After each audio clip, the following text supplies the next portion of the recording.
Hello Star Citizens, Buzzkiller here, and welcome back to my hangar. For today's video, we're going to take a look at the 1.0.2 patch, which was just released this past Thursday on the 5th of February. And in light of some of the changes in that patch, I've decided to go ahead and do the overview for my Aurora LN. But first, let's go ahead and take a look at that patch, shall we? Now, the patch has addressed several more issues that have popped up since 1.0. They've also done some balancing and made a few additions as well. I'm not going to go over everything. If you want to do that, I'll go ahead and provide a link to the patch notes for you to peruse at your leisure. To start off, let's take a look at some of the major fixes. For the 325 Alpha pilots, that's for those of you that don't know, that's the fighter variant of the 300 series. You will no longer spawn into your matches without ammo. Now, I'm sure this was a major source of frustration for a lot of 325 pilots, as that is the fighter variant of the ship, and not being able to have ammo means that you couldn't really place any ballistic weapons of any type, really limited your loadout. So now they fixed that, and all should be well and good. Also for the 300 series, the 350Rs received some fixes. The 350R can now once again mount the Talon missile racks, so now you can have up to 4 size 3 missiles on that ship, which is a big deal. I'm a 350R owner, so that's good news for me. And also on the 350R, they also fixed some of the wing geometry issues. There was a missing piece on the edge of the wings that actually allowed you to see into the model, and it was really ugly, so I'm glad they fixed that as well. Another major fix would be the readout recovery animation. Now, in Arena Commander, when you pull too many negative Gs, all the blood would rush to your head, your screen would turn red, and eventually you would pass out. Now, the problem stemmed from the animation. Basically, you'd get stuck with that red out on your screen, and it wouldn't go away. So, from what I understand, they fixed that, and now finally the red screen will slowly go back as you recover back to the standard screen. So that's a big headache gone. They've also made several fixes to the lobby system, making multiplayer much more user-friendly and reliable. And they fixed several graphics glitches in the hangars. Now, for balances and tweaks, the Aurora LN, again, has received a fuel regeneration boost, and I'll tell you why I think that is here in the overview shortly. For the Mustang Racer owners, that's the Gamma and Omega variants, they've improved the handling so that the ship will no longer slide so much, which is a big deal for racers. Giving them that maneuverability is important, and it makes them able to make those turns a lot better. They've also increased the thrust on the ships, so I'm assuming that the ship will accelerate much faster now. And now on to the fun part. We have the new additions. And once again, for the LN, we've received 2 new laser cannons to be placed on our wingtip weapon hardpoints, and they're basically giving us the size 1 bearing laser cannons. Not the greatest weapons in the world, but it's better than nothing.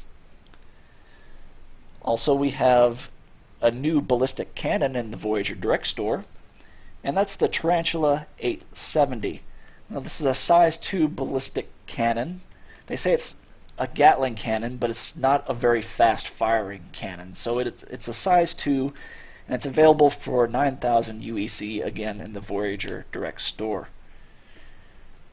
Another major addition is the Shields tab that they've added to the holo table. This allows you to change out your shields on your ships, and in order to take advantage of that, they've added several shields to the Voyager Direct Store.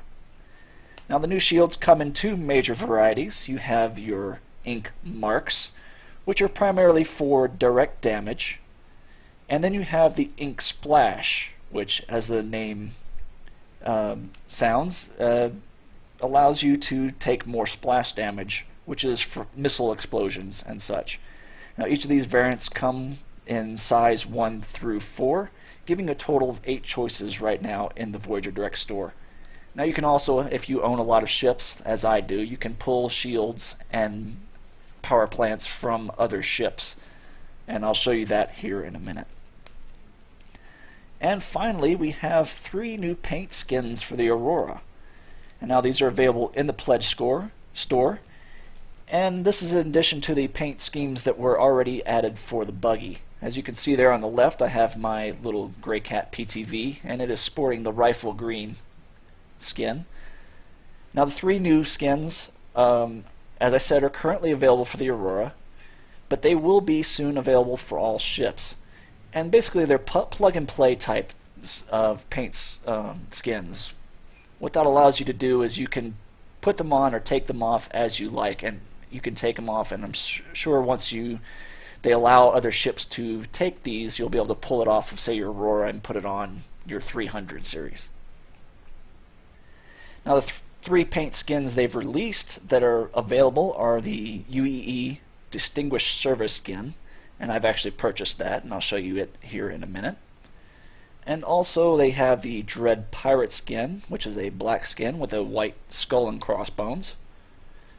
And finally an Operation Pitchfork skin. Now, if you don't know it, Operation Pitchfork is actually a fan-created operation that's going to be taking on the Vanduul in the Persistent universe, so it should be pretty fun, and it's pretty neat that they added a little skin for that. Unfortunately, for the skins that were already in the store, like the Electro skin, etc., those are not yet available, but I'm sure they'll be adding those soon. Let's go ahead and take a look at the Aurora LN, since we've pretty much covered everything, all the major changes in the patches. And here we go. Here's the ship. The Aurora series is the starter ship. It's one of the first ships put in the game. It's the original starter ship, and this is the militia/patrol variant. So it has a bigger power supply, better shield hardpoint, and more weapons, as well as this additional fuel scoop here on top. Now, if you remember in the patch notes, they increased the boost regen rate for this ship, and I believe that that's why, is because of this 3rd additional fuel scoop. Now again, the ship is the Militia Patrol variant. It is 19 meters in length, has a mass of 8,300 kilograms, which is a lot more than the other variants. I'm thinking that's because of the fuel scoop and the extra weapons. It has a max crew of 1 person and is able to carry up to 16 freight units. Now the freight unit carrying capacity comes from basically a store-all box that slides up underneath the ship here. And from what I understand, the stats page say that the ship comes with 1. But from what I understand, those are going to be basically, you'll have to rent those in the PU. So when you carry cargo, you'd rent one of those and it would be insured. You can buy them, but from what Gray-Headed Gamer said, if you haven't checked out his channel, he has a lot of interesting information on cargo. Basically, if you buy an older used container, it is not insured. And I think he called them ghost containers. But pretty interesting. Again, as I said, go check out his channel. He's got some really cool stuff on cargo, especially cargo capacity of the different ships. But moving on, we have our primary thruster. And again, let me move around to the back again. And the primary thruster comes with a TR2 with the ability to upgrade to a TR3. Also on the LN we have 8 TR1 maneuvering thrusters. Now stats page on some of the other Auroras say they only have 6. Now I'm not sure if that's true or not. If you have an Aurora and if it has 6 maneuvering thrusters, go ahead and let me know in the comments. And I'm really curious to see if that's actually true or not. This is the only variant of the Aurora that I own, so I haven't had a chance to really check out the others. For a power plant on top here, we have a size 1 power plant with the ability to upgrade to a size 2 in theory. Now the power plant is this I've got to keep on getting text messages, and that's okay. But that's the cylindrical item here.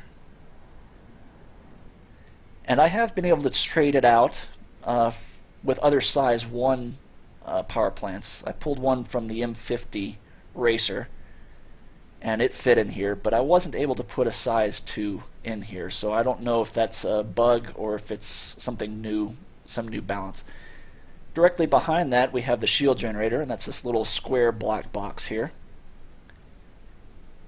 And I'm assuming that when you change these out, that will change as well, just like the power plant. In fact, I have put other shields on here from the Hornet. We'll take a look at that here in a minute. But yes, you can put up to a size 3 shield on this ship, and it comes with a size, well, it says size 2 on the stats page, but it's actually a size 1. Now moving on, we have our weapon hard points. Most Auroras come with just 2 weapon hard points, and that's here on the bottom. Now the default equipment for the LN are their 2 Badger repeaters. I'm sorry, these are the Bulldog repeaters, the size 1s. And you have the capability of upgrading up to a size 2. Now supposedly unique to the LN are these 2 top wing-mounted hardpoints. As you can see, it has the size 1 bearing laser cannon, as I previously stated. And these are upgradable to a size 3. Now what's unique about these weapon points, hardpoints, is that they do not use a weapons mount. They just connect directly to the wing. As such, you can't upgrade these to a gimbaled mount. They're only fixed. Now the bottom 2 you can upgrade to a gimbal mount if you have any size 2A or size 2B gimbals. Actually, I don't think the 2As fit because those are actually size 3 for some reason. But the 2Bs will go on these mounts. Now when I do a loadout on the ship, I just leave them fixed because I like all my weapons pointing in the same general direction, so I just leave them all. And again, as I said, this is supposed to be a unique feature to the Aurora LN. However, I see on the patch notes for 102 that the other Auroras are able to mount them, but they don't recharge energy and they don't dissipate heat, whereas the ones on the Aurora LN do all that. Alright. And finally we have the Class 3 mount, which is the quad rack missile mount, and this allows you to mount 4 size 2 missiles. Now all Auroras can equip this turret, but the LN is, I think, the only variant that actually comes with one. Just looking around the ship, there's that big glass canopy that affords a great view, if somewhat obstructed. That's a kind of a hallmark for RSI ships, like the Aurora here, the Constellation, and even the Carrack have these huge glass canopies. They give you great viewing angles. On the side of the ship, of course, you have these 2 docking rings, and supposedly these will extend out and allow you to dock to other ships. Let's go to an internal view here. Okay, here we are inside. Looking forward, there's your cockpit, and in the back we have a small sleeping area, and we can actually get in here. It's a pretty cramped little space, but again, this is a starter ship, very small, so you know, little things. Now there's a lot of concern in the forums about whether or not ships will require a bed to log out of while in flight. I think Chris has pretty much said that yes, beds will allow you to do that, but even if you don't have a bed in your ship, you will still be able to log out. How that's going to work, I don't know. Maybe it'll be a menu option,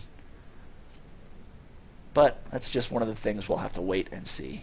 Let me go ahead and get out here. I love how he picks his nose when he gets up. That's the first thing I do when I wake up in the morning. I pick my nose. Okay, let's take a look at the cockpit.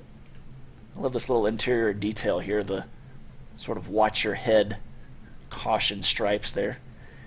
Now most ships, the seat would turn around and you'd sit down and be able to get in this way. With the Aurora, it's a more basic ship. And so to get in the cockpit, you have to squeeze in past this little walkway here, and I'll show you that. So this ship is definitely not for the claustrophobic or the slightly overweight. And there's our Arena Commander menu. Let me go ahead and exit out of that. There we go. And again, looking around, you see we have really nice viewing angle. The ridges there, the ribs and the support beams, I guess, do kind of block a little bit of the view, but the angles are amazing. Now, one of the unique things with the Aurora is the way the HUD is set up. In most ships, the HUD is projected primarily on your visor, with a few elements that are projected on the glass, and then you have the radar globe. In this ship, everything is on these two panels, except, well, there are a few things on the glass, but you don't wear a standard helmet in this ship. You do wear a sort of a cowl-looking helmet, an open-face type helmet. But, of course, there is no HUD on your helmet on the Auroras. Everything is more or less on these two screens and projected on the cockpit. Now if you look forward here, you have some additional warning lights, and those are for collision, missiles, other basically idiot lights like on your car. And to the left and right we have these panels here. Now Zane Bien has talked about the HUDs, and eventually they're going to replace these with functioning switches. So when you say adjust your power on your shields, you'll see your pilot actually reach over and flip a few toggle switches and make those changes. Pretty cool. Let's go ahead and do one more external view now that we're in the cockpit. Just take another look around. This is the default paint job, and I'll show you the UEE paints again here in just a moment. Another interesting feature on the Auroras I forgot to mention. In atmosphere, most of the RSI ships that I've seen so far, well, the two that I've seen so far, this and the Constellation, because it doesn't have large wings, for in-atmospheric flight propulsion or lift, it uses these fans, and they're in these four hatches here that you can see on the bottom wings, two on each side. And I'm going to actually clip in and show you that fan. There we go. And there's your atmospheric VTOL fan. I'm sure that saves energy as opposed to using your thrusters the whole time. Since the wings don't generate any lift, you have to have lift somehow. Alright, let's go ahead and get out. And I'm going to go over to the holo table and show you some of the paint skins and other power supplies, etc. Again, that tight claustrophobic squeeze out, and out the door we go.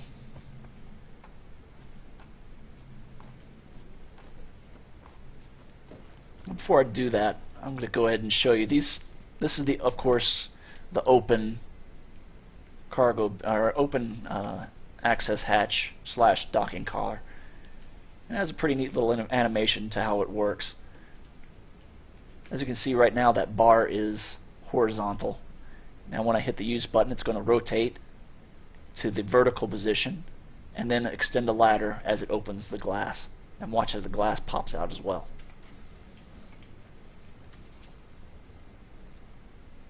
Really cool animation there. Very interesting. Well, let's go over to the holo table.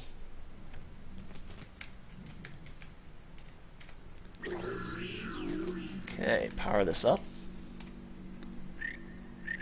Let's find our Aurora. And let's start off with the paint. Okay, this is the UEE paint. Let's go ahead and put that in. And I'm also going to go to the power section. Now I've pulled these power supplies from the different ships. As I said, in the stats page it shows that you can equip up to a size 2 power supply, and it even shows you there down the bottom left there. Port power plant compatible sizes 1 and 2. Or was it 3? No, it was 2. Okay. So there's your standard size 1. You can pull that out. This is a size 2 from a Hornet, and that does not fit. This is a size 3 from a 300 series, and that also does not fit. However, this is the size 1 power plant from the M50, and that does fit. I don't know if there's any difference between the two size 1 power plants. I guess it'll be something I'll have to test out. Moving on to the shields. Again, there's our small little size 1 ink shield there. Ink 1. Go ahead and pull that out. And this shield I pulled from the Super Hornet. This is a 4-quadrant shield, and it usually mounts on the bottom of the Super Hornet, but this actually will fit on the Aurora, like so. Alright, let's go take a look.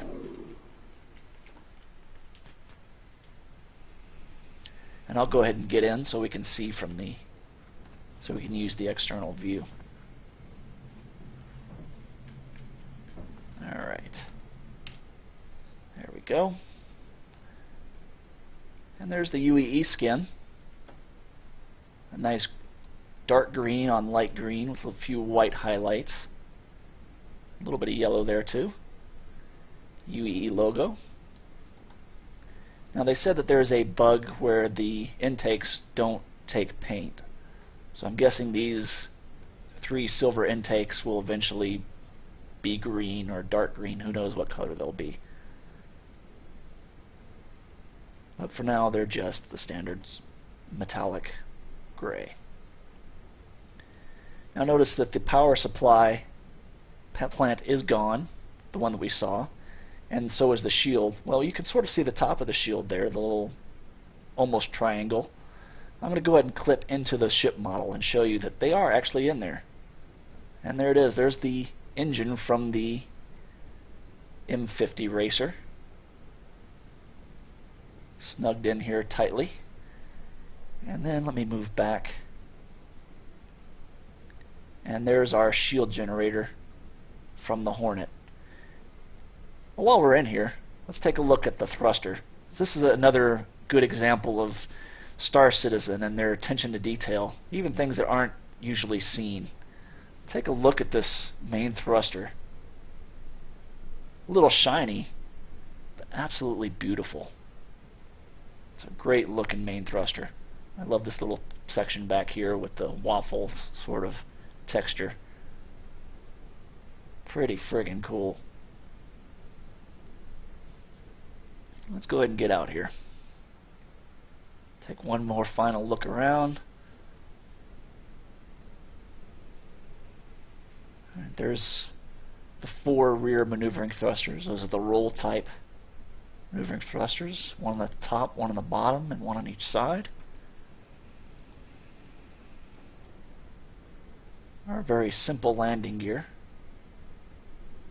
There's another UEE symbol there hidden there.